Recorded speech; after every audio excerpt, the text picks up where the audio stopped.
Corruption کرنے والے صحت کے شعبے کو تو چھوڑ دیں، غریب عوام کی ادویات کا پیسہ کرپشن کی مد میں کھانے نہیں دوں گی، مافیا کے خلاف سخت ایکشن ہوگا۔ وزیر اعلیٰ پنجاب مریم نواز نے واضح کر دیا، شعبہ صحت میں شفافیت کو ناگزیر قرار دیا۔ کہا سرکاری اسپتالوں میں آنے والے مریض امیر نہیں ہوتے، مجبوری اور تکلیف میں لوگ سرکاری اسپتالوں میں آتے ہیں۔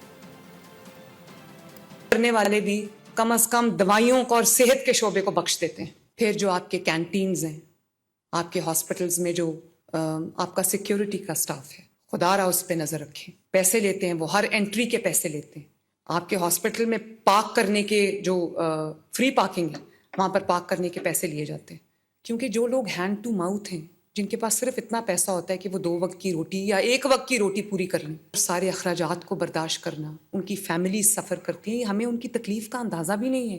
اور اگر کسی ایک کو بھی اچھا علاج نہیں ملتا، کسی ایک کو بھی سسکنا پڑتا ہے، کسی ایک کو بھی ایڑیاں رگڑنی پڑتی ہیں، تو وہ میرا، ہیلتھ منسٹرز کا، ہیلتھ سیکرٹریز کا اور آپ سب کا کلیکٹیو فیلئر ہوگا۔ جو ہمارا ہیلتھ سیکٹر ہے وہ ایک پرابلمز کا، ایشوز کا گڑھ بن گیا ہے، جس کو ٹھیک کرنا کوئی اٹس اے ہیروئک ٹاسک، کوئی آسان کام نہیں ہے وہ، کیونکہ میں جتنے بھی پیسے دے دوں، یہ 650 بلین کو میں 1250 بلین بھی کر دوں نا، لیکن اگر آپ لوگ اپنی ذمہ داری اچھی طرح ادا نہیں کریں گے، وہ پیسہ اگر لوگوں کو نہیں جائے گا تو وہ پیسہ چاہے 600 بلین ہو یا 1200 بلین ہو، اس کا کیا فائدہ ہے۔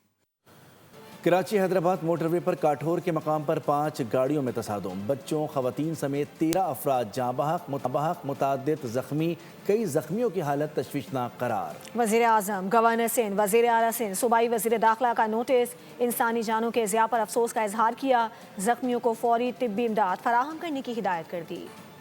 کاٹھور کے قریب سپر ہائی وے پر آئل ٹینکر اور مسافر بس میں تصادم، 9 افراد جاں بحق، متعدد زخمی ہو گئے۔ حادثہ حیدرآباد سے کراچی جانے والے ٹریک پر پیش آیا۔ ہائی وے ریسکیو ٹیم اور ایمبولینسز جائے وقوع پر پہنچ گئی۔ ریسکیو آپریشن میں لاشوں اور زخمیوں کو قریبی اسپتال منتقل کر دیا گیا۔ آئی جی سندھ کی متعلقہ پولیس افسران کو فوری متحرک کرنے کی ہدایت، جائے حادثہ اور اطراف کے علاقے فوری طور پر محفوظ بنانے، ایمبولینسز اور ریسکیو ٹیموں کو بروقت رسائی کے لیے راستہ کھولنے کا حکم، ٹریفک کو متبادل راستوں پر منتقل کرنے کی۔ بنگلہ دیش کا اگلا حکمران کون ہوگا؟ عوام نے اپنا فیصلہ سنا دیا۔ خالدہ ضیاء کے بیٹے اور وزارت عظمیٰ کے امیدوار طارق رحمان نے 2/3 اکثریت حاصل کر لی۔ بی این پی نے 212 نشستیں جیت کر میدان مار لیا۔ جماعت اسلامی 77 نشستیں حاصل کر کے دوسرے نمبر پر رہی۔ نیشنل سٹیزن پارٹی 6 نشستوں پر کامیاب ہو سکی۔ عام انتخابات کی ٹرن آؤٹ 60% سے زائد رہا۔ تفصیلات اس رپورٹ میں۔ بنگلہ دیش کے تاریخ ساز انتخابات، بی این پی کی بھاری اکثریت سے کامیابی کے ساتھ تقریباً 2 دہائیوں بعد اقتدار میں واپسی کی راہ ہموار۔ سرکاری نتائج کے مطابق 299 نشستوں پر ہونے والے انتخابات میں بنگلہ دیش نیشنلسٹ پارٹی نے 212 نشستیں لے کر واضح برتری حاصل کر لی۔ سابق وزیر اعظم خالدہ ضیاء مرحومہ کے بیٹے طارق رحمان وزارت عظمیٰ سنبھالنے کو تیار۔ جماعت اسلامی کی قیادت میں 11 جماعتی اتحاد نے 77 نشستیں اپنے نام کیں۔ حسینہ واجد کی حکومت کا تختہ الٹنے میں اہم کردار ادا کرنے والی نیشنل سٹیزن پارٹی 6 نشستیں حاصل کر سکی۔ اسلامی اندولن بنگلہ دیش نے 1 نشست جیتی۔ آزاد امیدوار 7 نشستوں پر کامیاب رہے۔ 13ویں قومی پارلیمانی انتخابات اور آئینی ریفرنڈم میں ٹرن آؤٹ 60.26% رہا۔ الیکشن کمیشن کا کہنا ہے کہ دیگر 2 نشستوں کے نتائج کا اعلان بعد میں کیا جائے گا۔ جماعت اسلامی کے امیر شفیق الرحمان نے شکست تسلیم کرتے ہوئے مثبت اپوزیشن کا کردار ادا کرنے کا اعلان کر دیا۔ سیاسی مبصرین نے ان آزادانہ انتخابات کو برسوں کی سیاسی کشمکش کے بعد جمہوری انتقال اقتدار کے لیے اہم سنگ میل قرار دیا۔ وزیر اعظم شہباز شریف کا بنگلہ دیش نیشنلسٹ پارٹی کے چیئرمین طارق رحمان سے ٹیلی فونک رابطہ، عام انتخابات میں تاریخی کامیابی پر انہیں مبارکباد پیش کی۔ وزیر اعظم نے بنگلہ دیش کے عوام کو بھی کامیاب انتخابات پر مبارکباد دی۔ پاکستان اور بنگلہ دیش کے برادرانہ تعلقات کو مضبوط بنانے کے عزم کا اعادہ کیا۔ گفتگو کے دوران دونوں رہنماؤں نے بیگم خالدہ ضیاء کا ذکر کیا اور ان کی خدمات کو خراج تحسین پیش کیا۔ دونوں رہنماؤں نے ایک دوسرے کو دورے کی دعوت دی۔ قریبی رابطے اور باہمی تعاون پر بھی اتفاق کیا گیا۔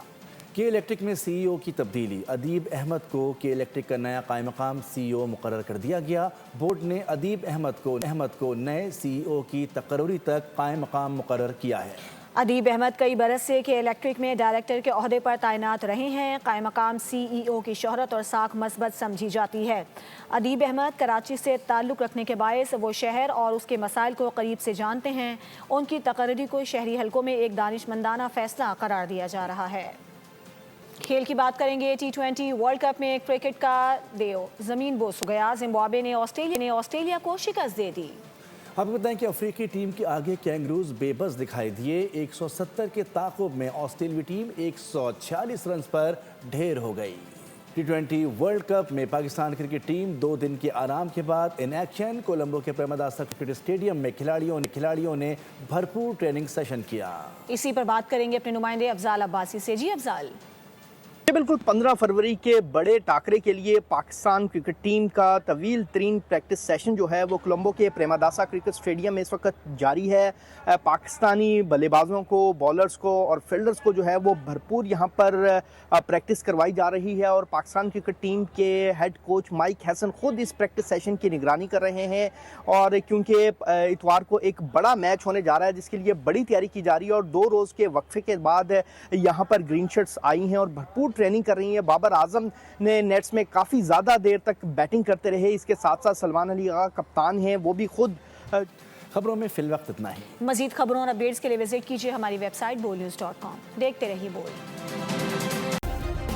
سبسکرائب کریں اور بیل دبائیں تاکہ کوئی خبر رہ نہ جائے.